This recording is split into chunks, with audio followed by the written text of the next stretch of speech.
అయితే చేసిన పాపం ఏ విధంగా పోతుంది దీనికి కూడా ఉన్నది. అయ్యా ప్రాయశ్చిత్తం ముందు పాపానికి కనుక ముందు పాపం చేసేద్దాం, తర్వాత ప్రాయశ్చిత్తం చేసుకుందామని కొందరు సిద్ధమైపోతారు. ఇదేమైనా బాగుంటుందండి? రోగం వస్తే మందుంది కనుక మనం రోగం తెచ్చుకుందామని ఎవడైనా అంటాడా?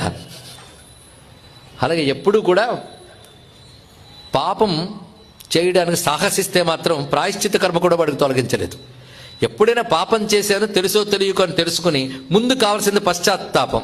అయ్యో తప్పు చేసే నేను బాధపడాలి.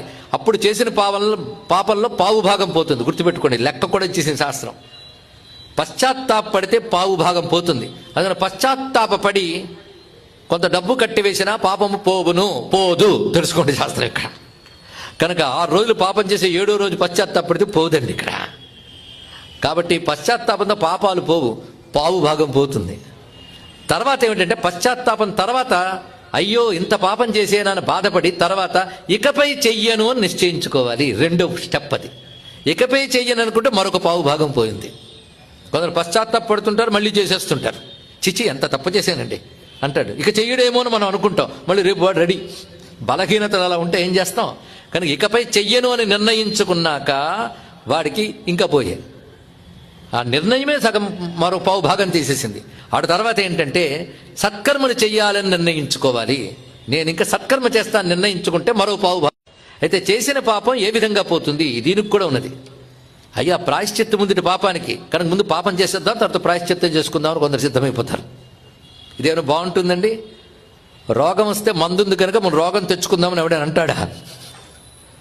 అలాగే ఎప్పుడూ కూడా పాపం చేయడానికి సాహసిస్తే మాత్రం ప్రాయశ్చిత్త కర్మ కూడా వాడికి తొలగించలేదు. ఎప్పుడైనా పాపం చేశానో తెలుసో తెలియకో అని తెలుసుకుని ముందు కావాల్సింది పశ్చాత్తాపం. అయ్యో తప్పు చేసే నేను బాధపడాలి. అప్పుడు చేసిన పాపంలో పావు భాగం పోతుంది. గుర్తుపెట్టుకోండి, లెక్క కూడా ఇచ్చేసింది శాస్త్రం. పశ్చాత్తాపడితే పావు భాగం పోతుంది. అందుకని పశ్చాత్తాపడి కొంత డబ్బు కట్టివేసినా పాపము పోదు తెలుసుకోండి శాస్త్రం ఇక్కడ. కనుక 6 రోజులు పాపం చేసి 7వ రోజు పశ్చాత్తాపడితే పోదండి ఇక్కడ. కాబట్టి పశ్చాత్తాపంతో పాపాలు పోవు, పావు భాగం పోతుంది. తర్వాత ఏమిటంటే పశ్చాత్తాపం తర్వాత అయ్యో ఇంత పాపం చేసేనని బాధపడి తర్వాత ఇకపై చెయ్యను అని నిశ్చయించుకోవాలి. 2వ స్టెప్ అది. ఇకపై చెయ్యను అనుకుంటే మరొక పావు భాగం పోయింది. కొందరు పశ్చాత్తాపడుతుంటారు, మళ్ళీ చేసేస్తుంటారు. చిచి ఎంత తప్పు చేశానండి అంటాడు. ఇక చెయ్యడేమో అని మనం అనుకుంటాం, మళ్ళీ రేపు వాడు రెడీ. బలహీనతలు అలా ఉంటే ఏం చేస్తాం?